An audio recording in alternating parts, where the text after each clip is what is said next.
Hello, hello. This is Tea with the Druid, episode 319. My name is Philip Cargom, and Tea with the Druid is brought to you by the Order of Bards, Ovates, and Druids. So, on this lovely sunny August afternoon, I have the great pleasure of having a guest with me who I have admired for years, who has the most lovely, lovely voice that is just wonderful to hear. But not only does her voice sound wonderful, but also the message that Manda is giving us is so clear, so crystal clear. And I feel that in Manda Scott's, who you will meet in a second, presentation, it's so very topical and so much what we need to hear, message we need to hear. So I'm going to press the magic button and bring Manda onto the stage. And there she is. Hello, Manda. Hello. Thank you. I love your intro. It's just so beautiful and so soulful. So thank you for the invitation. It's lovely, isn't it? That little piece of music by a wonderful composer, Charlie Roscoe, came out of a dream, funnily enough. In the middle of the night, I had this voice. They talk about the still small voice, but I had a booming voice saying, use the golden mean. And I was working on some healing CDs at the time. And I asked this composer, Charlie Roscoe, to use something using the golden mean. Right. And so that those particular notes, which are very soothing, aren't they? And healing. Really, totally. Really and the bird song in the background. The combination of the two together is amazing. Yeah, it's beautiful. That's lovely. So Manda, thank you so much for coming on Tea with a Druid.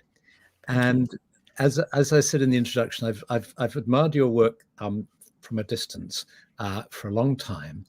And when I first heard your podcast, Accidental Gods, your introductory explanation for what it's designed to do, what the purpose of the podcast was so crystal clear. It was like washing my face in crystal clear water. That's how it felt. It's like, of course, and I just wonder if are you able to share with our viewers what that is? What the intro is. Yeah. Okay, so I'd have to start at the top because I don't have this written down. So it's, hey people, welcome to Accidental Gods, to the podcast where we believe that another world is still possible, and that if we all work together, there is still time to lay the foundations for a future that we would be proud to leave to the generations that come after us. There we go. That just makes me want to cry. It opens my heart. Thank you. And that's it, isn't it? That's it. I reckon that everybody watching this now, that's exactly what they want. It's like as do so many more. I hope so. And you say in that if enough people, that's what you're aiming for, aren't you? And we should all be aiming for, I guess. Trying to get that critical mass of people who are heart connected with themselves, with each other, and with the web of life. Yeah. And once we have the critical mass, I think tipping points happen. I think there's quite a lot of narrative around what the tipping points are based on previous events that have happened in the politics of our culture. And our culture is a very particular culture. And we've only ever asked for increases in the franchise. And we want women to have votes, or we want you to allow gay people to get married, all of which is great. But they were not saying we need to completely break down the existing system and build a new one. So I think the tipping point is going to be a bit bigger than it will be okay to expand the franchise of the extractive system a little bit further. But I think tipping points are still a thing. Complexity is a thing. Emergence into new systems is a thing. And so all of my work now is building towards how do we reach that critical mass of people. And I interviewed someone on the podcast 2-3 weeks ago, Jenny Gretva, who's a designer in Denmark, and she's written a book, and she's been asked to design a school based on donut economic lines for kids, things like that. Amazing. And she was at a conference somewhere in Scandinavia, mainly hedge funders, and she said 5 people stood on the platform at different times during the day and said, we need to be coming from a place of love. I was, Jenny, that wouldn't have happened 5 years ago. And she said, no, that wouldn't have happened last year. That the tipping point, the ripples are happening, things are shifting. And that's an incredible message to give at a time when it would be so easy to say, well, yes, the tipping point is here, but it seems to be a tipping point Yes. into utter despair and disaster, with Gaza, Yes. with rioting in England now, and stuff in America and Yeah. Sudan, and all the whole Russia, Ukraine, all of those things. Yeah, all of those things. What would you say to somebody who said that to you?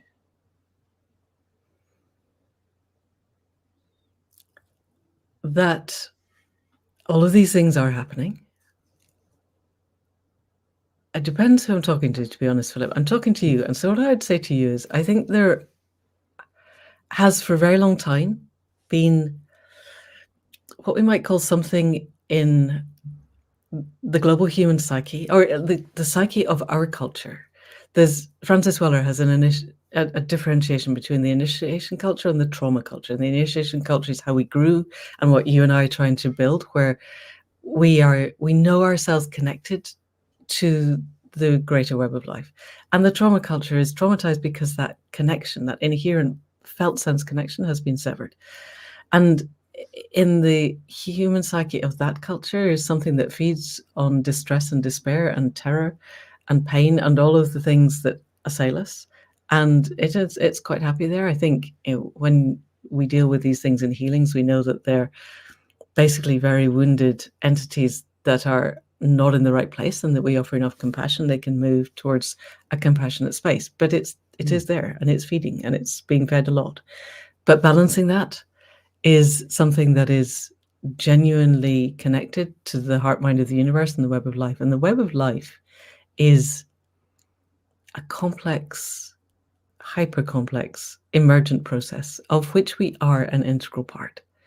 And if we can connect to that with our own heart mind and ask of it, what do you want me to do in the moment, and respond in real time, it too is growing. And the more of us that can ask that question and can connect to it, the more resilient it becomes, and the more capable it becomes of responding rather than reacting. And so, yes, we see these things, but complexity is by its very nature unpredictable. And the emergence into new systems, you can never see the new system from the old system. And I think part of what I'm trying to do with Accidental Gods, and what I think you're trying to do here, is get ourselves to that emergent edge of what Indy Johar calls interbecoming, where we are right at that edge of potential, where all change happens.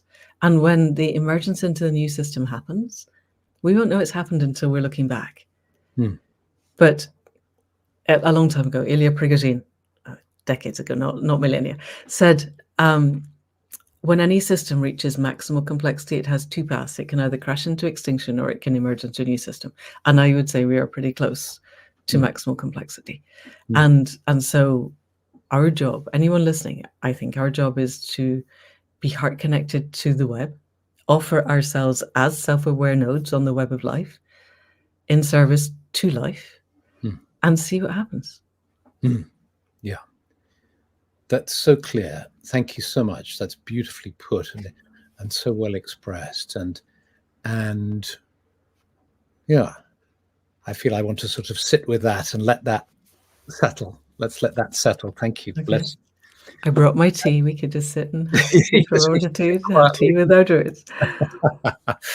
And tell me about, and I really do mean that, I think to do justice to what you just said, rather than us trying to kind of go into it and talk about it at an intellectual level, it was so crystalline and so clear that let's let that settle. And I know, for one, I'm going to listen to that again in order to let that settle. Thank you. So there's that. And then I want to move from there. So Accidental Gods is a podcast you started about 5 years ago, was it?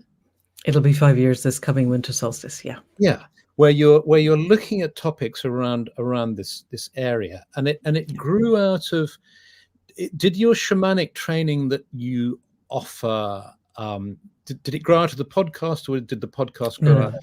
The latter. So I've been teaching years and years and years ago. I wrote. I wrote The Dreaming, and this was the first of 4. Eagle, and that's a novel about A historical novel about Boudica? Yes, it's the first of there's 4 of them. So it's Oh, basically wow. one great big novel split into 4. So because at the point when I wrote this, nobody had ever written of who we were before the Romans came. Right. They'd only ever looked at Tacitus and written, the revolt, and they'd only ever generally written about it from the Roman perspective. And I'm not interested in the Roman perspective, When you except say they, you mean a fiction? previous novelist. Yes, Novelist. yes. Yeah, that's right. Yeah. To the extent that I was already working, my spiritual path has been shamanic for decades. And when I got the kind of shamanic nudge to do this, I found out I was writing crime novels at the time. And previously I'd been a veterinary surgeon. So I was already breaking stuff. Yeah. And I phoned up a friend because I just sat under a tree for quite a long time anyway, it was a long story. And the only other person I knew who wrote historical stuff and said, like, what about it? And she went, no, you can't do this because your publishers already got you as a crime novelist. And anyway, if there was enough to write about Boudica, I would already have done it. So there isn't, so you can't. And as you know, when you've made an agreement with the spirits, you don't get to go, no, I'm sorry, my friend said don't do it. But I went away and did the research. And by the time I only spent about a week, I ended up with a 23-page synopsis. And most novels, you write, 6 lines that go, it'll be about this, but actually we all know it won't because by the time I've written the book, it'll have changed. But you'll like it and you'll publish it, and your publishers go, yeah, that's fine. Yeah. 23 pages, because I had to prove to myself and to them that there was enough to write about. There was so much. And then we started it as a trilogy. It was planned and sold to publishers as a trilogy. And then got to book 2 and went, guys, it's going to have to be 4 books. I'm really sorry. Right. And I could have written 6. There was so much in there. Fantastic. Really, of exploring, for me then, that was our indigenous spirituality before the trauma culture was brought in by Rome. Who were we? And how could that be? And how would we live? And how do we connect to the web of life then? And my thought then was that if I can do this in the guise of history, it's non-threatening, and then you can use it as a template for now. And I went around the country going, this is who we were, this is who we could be. Blithely thinking that this would end predatory capitalism and we'd all begin to live a more connected life. But I've just come back from the Great Green Gathering and then the Nature Culture Connection Camp. And there were people at both who had read these books 20 years ago, and they are shaping their lives around them. So it wasn't a complete disaster or a complete waste of time. And I learned a lot. And I started teaching, because I said to everyone, this is my blueprint. If you want to know what to do, you read this and you can do it. And 3 weeks into we used to do book tours then. People hadn't got anything better to do pre-internet, or at least pre-Facebook. And people came at the end of the 3-week tour, and I went, I have seen you before and I've signed your book. And they go, yes, but we want to know how to do it. And I'm going, it's in the book. And they, no, we've read the books now and we don't understand. So I started teaching, thinking I would teach 2 courses and that would be it. And that was 24 years ago. And now now we do 20 or so a year, and I'm passing the basic ones to my senior apprentice, who is utterly amazing and is going to sail far beyond anything that I can do. So that came first. Accidental Gods as a membership program came after Winter Solstice Visions of 2019, where I'd got my first group all the way around the wheel, and I went to the fire and went, yay, look, 9 people. I got them all the way around. And the fire said, 9 people in 16 years is not going to cut it. You need to start teaching at scale. Bugger. Because I don't want to do one-to-one. I don't want to do personal. The shamanic stuff, I need small groups. Yeah. For me to feel safe. And that's not at scale. So then Accidental Gods arose and became a membership program online where listen to this set of recordings today and then that tomorrow and then that the next day. And my target audience here is a single mother with 3 kids under the age of 10 living in a tower block somewhere. You've got very little time, but you really want to learn how to connect to the web, because I think the next evolutionary step of humanity has to be conscious evolution, the evolution of our consciousness, consciously chosen. And that the only way that'll happen is if we take our rightful place as nodes in the overall web of life. And we're not the only node of consciousness by any means, but we are a node of consciousness, such that we can ask, what do you want me to do? And respond to the answers in real time. Nothing else matters, I don't think. Absolutely. And I don't know whether this has been your experience, but mine is that over the last, as you say, 20 years, 30 years, there are so many people who are, I don't know what the word is, people use sort of awakened, and that always seems a bit unfair, suggesting that everybody They else were asleep before. is, Yes. which is kind of rude. But people who very quickly you realize that they're switched on to this, they're on the same page, that they and that's incredibly heartening. I mean, I was brought up when I was young, I was brought up on the sort of, the concept of the adept. Yes. The enlightened being who was so superior. There was one in one of the series of fictionalized books called The Initiate. The adept, Morwood Hague was his name. He used to smoke cigarettes to bring his vibrations down. That was his excuse for being a change maker.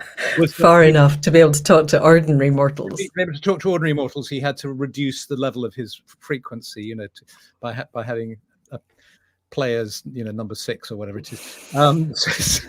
So this idea that somebody is different from you and far away and somehow achieved and exotic and exalted and all that stuff. And now what's lovely I experience is this much more egalitarian feel where it's not about finding individual salvation or individual enlightenment, but it's a group story that we're in. It's in a group process. So, no, that's lovely. And recently, we'll put your Accidental Gods the website in the notes so that people can listen. But you've recently had another book come out, haven't you? Tell us about that. I have. I happen to have a copy here. Yes. What is the there we go. So Any Human Power. Any Human Power. Yeah. So I wrote a bunch of historical stuff, and in the end, I was writing about World War II because big story, doesn't matter. And I got to the end of that, and I had also just another shamanic nudge. I'd ended up doing a master's in regenerative economics at Schumacher, and economics, I promise you, was nowhere on my radar at all until about a month before this master's started. And it completely overturned my life. It opened a lot of doors. It's partly the reason I'm doing the podcast, was to give voice to some of the stuff that I realized most people don't know.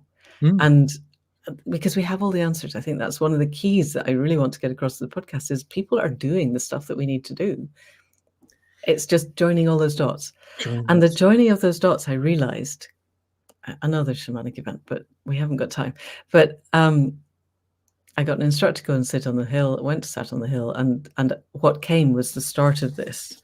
And the fact that I thought I'd stop writing because I'm doing a podcast. You record it today, it goes out on Monday. It's probably not obsolete in the space of that time.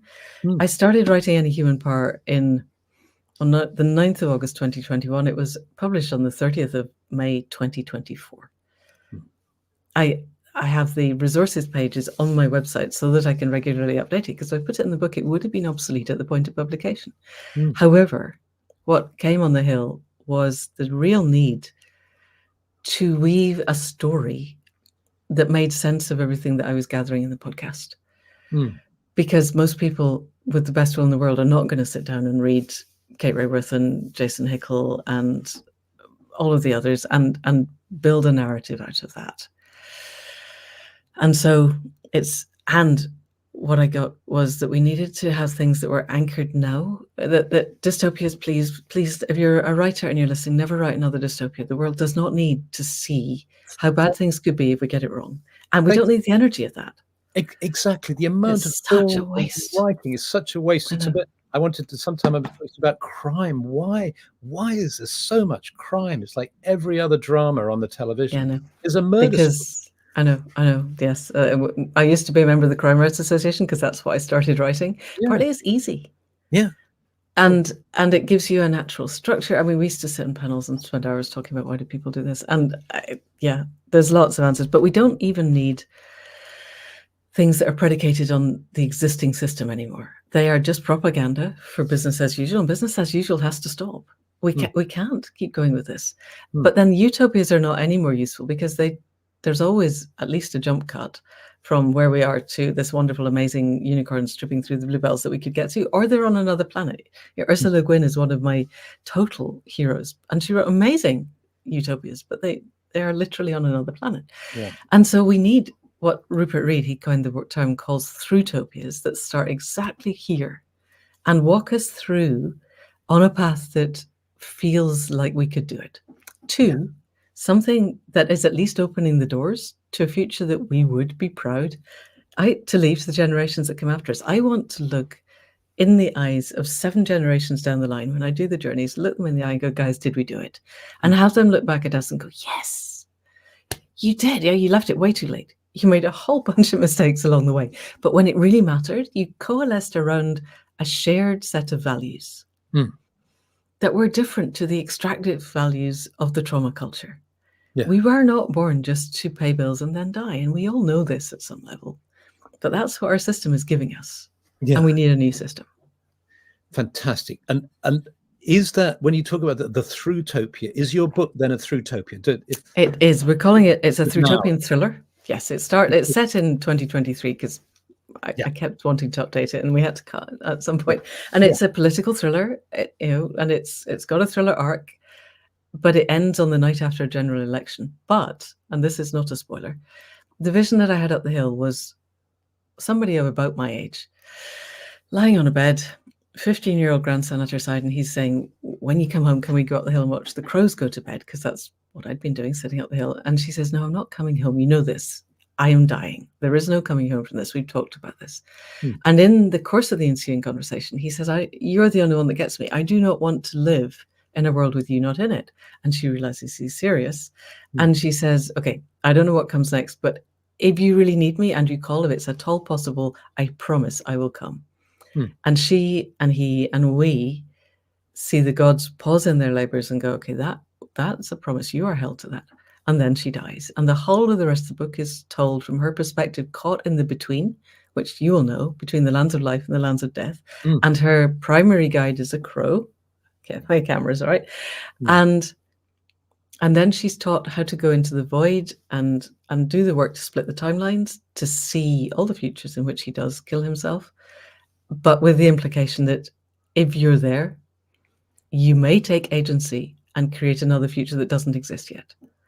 And she goes into the void 3 times, once for him, and it's not really much of a spoiler to say she manages to stop him killing himself. Otherwise, it's a very short book. And it's not. It's 180,000 words. And then another time for the family and the movement that arises around them. And then a third time for the whole of humanity, to see the ways that we could power the bus off the edge of the cliff in the ways that we are doing, all the ways we could crash and burn. But the implication is, if you can see those and you're there, there is a chance that you can take agency and weave a different future. And so then what can she do 15 years later? And what can we do? I wanted to use the dreaming. I can't not. In all of the ways that we could understand how to evolve, because I also wanted people to understand that we can't do this alone. We need the connection to the web of life. Our head minds are not designed to grasp complexity. We're really good at complicated, which is linear stuff. We're really bad at complex. We end up with dumb ideas like geoengineering, which is the only thing you can say for certainty about that is it will trigger the law of unintended consequences. We don't know what will happen, and it will be irreversible. And it's a catastrophe. But if we can connect to the web and ask for help, the help is there, I'm sure, with the work that you do. If you ask, everything around us is desperate to offer help. Desperate to help, Really desperate. You just need to ask and listen. Learn to listen and respond. And so the book really is, here's actual, it ends on the night after a general election, as I said. Here's political structures that Audrey Tang has already done in Taiwan. This already exists. This is how liquid democracy could happen. This is how we could create a forked government.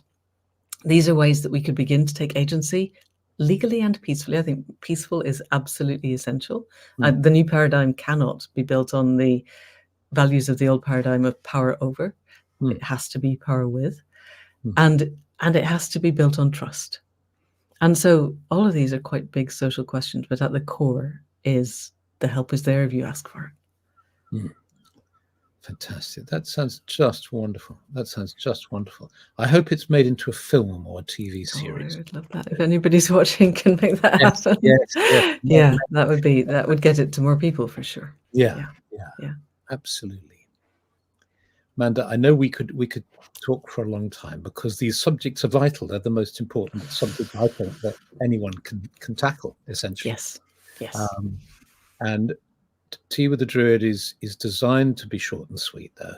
Thank And you. let's talk again that. in more detail another time. But now you very kindly said that you would lead us in a meditation. I did. Yeah. Yes. And for those of you who are new with Tea with the Druid, so you may not know the format, we always finish with a meditation. The idea is Monday evening, start of the week, and we just have a time where we allow ourselves to drop into a different state of mind, which we often really need so much. So over to you, Manda. All right. Are you okay if I start and end with a chime? Yes, absolutely. And in fact, I'm going to remove myself from the screen. So, oh no, I've removed you.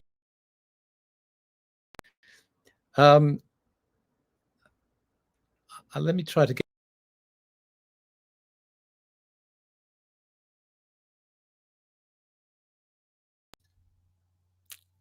I am back. All right, people. So settle. Make sure you're comfortable. Chime at the beginning, chime at the end.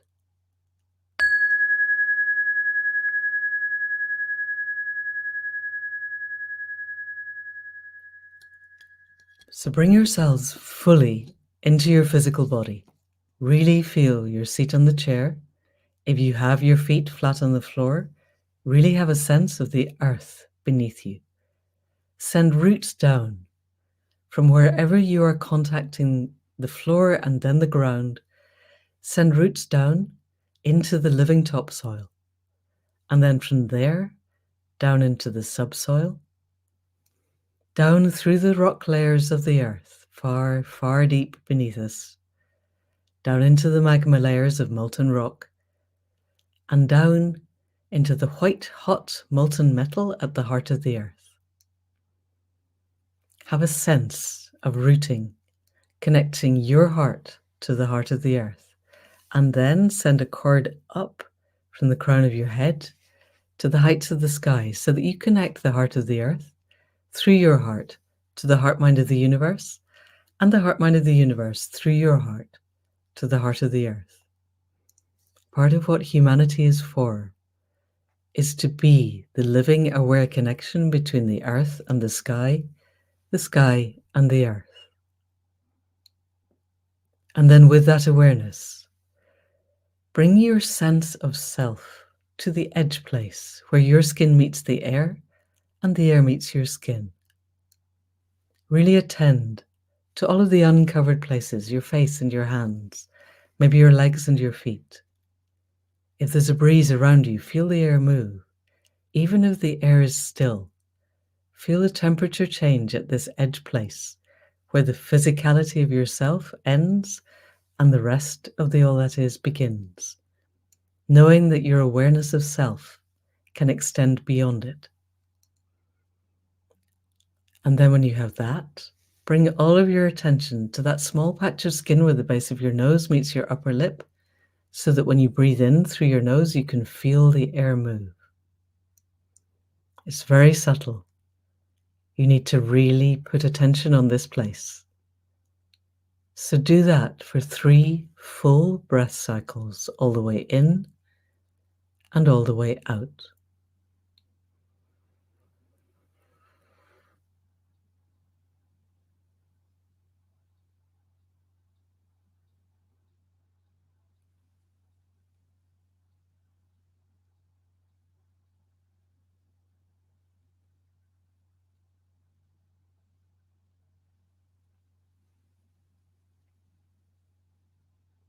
And then on the next breath, follow the breath in, cold at the back of your throat, and then down into your heart space as your ribs move out and down and your diaphragm sinks.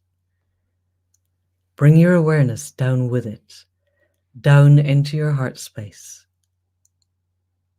Feel the infinite space of your heart, with your breastbone an infinite space in front and your back an infinite space behind in your ribs, an infinite space side to side, your head high up above and your feet way down below, and you in the center, in the space of your heart.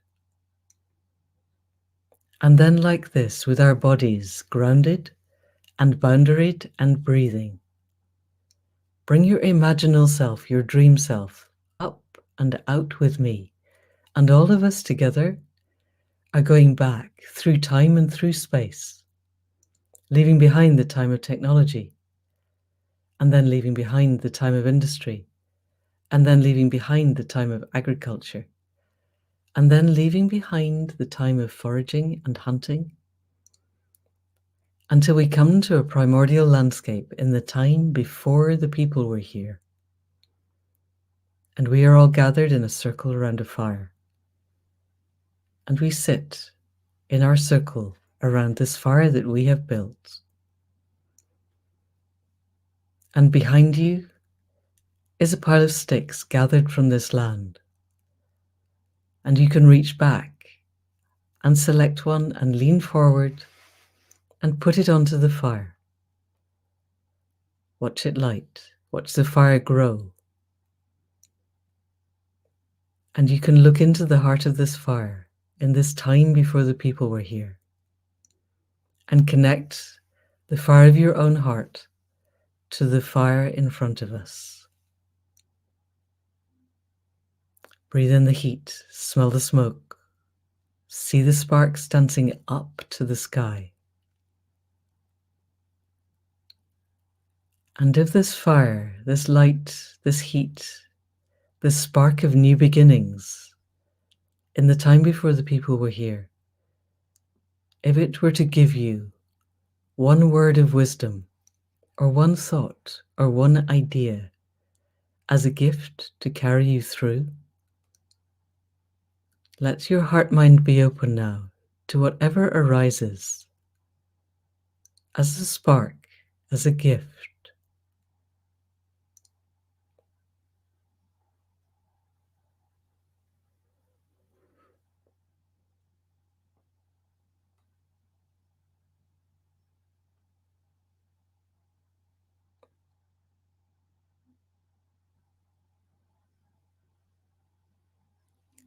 And thank the fire. And if you were to give something back, an idea or a thought, not a part of yourself, a concept, something to give to the fire, that it would value and that you value, what idea or thought would you give to the fire? Give it now, and then reach back and lift another stick and lay it on the fire so that those who come after come to a fire well tended.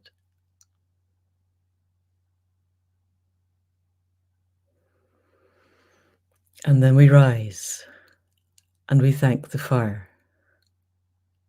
And we turn and we thank this place, this primordial landscape in the time before the people were here. There are mountains to the north, high with snow on the peaks. There's a primeval ocean to the south, primordial forest to the west, and to the east, a wide savanna and cliffs and the place of the rising sun and of the rising moon. And we thank this place. And we turn our attention back along the timelines. And we move back through the time of foraging and hunting. Back through the time of farming. Back through the time of industry, and back through the time of technology, and back to the time and the place that we left. Back to the body that we left, bounded and grounded and breathing.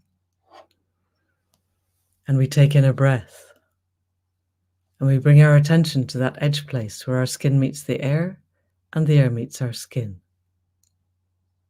And we reconnect to the roots that go down into the heart of the earth and to the cord that goes up to the height of the sky. We connect again the heart mind of the universe through our heart to the heart of the earth, and the heart of the earth through our heart to the heart mind of the universe. And we feel our body.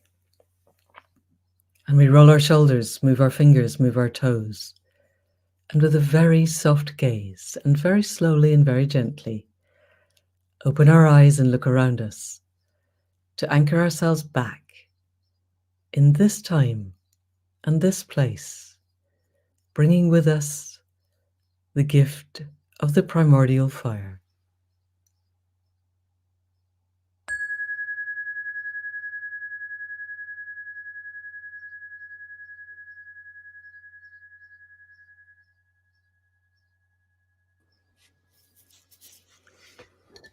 Welcome back. Manda, thank you so much. That was just lovely. Just lovely. Thank you. Honor, thank you for coming on Tea with the Druid. I hope you come again for more tea, and I look forward to seeing you again. And thank you. Thank you.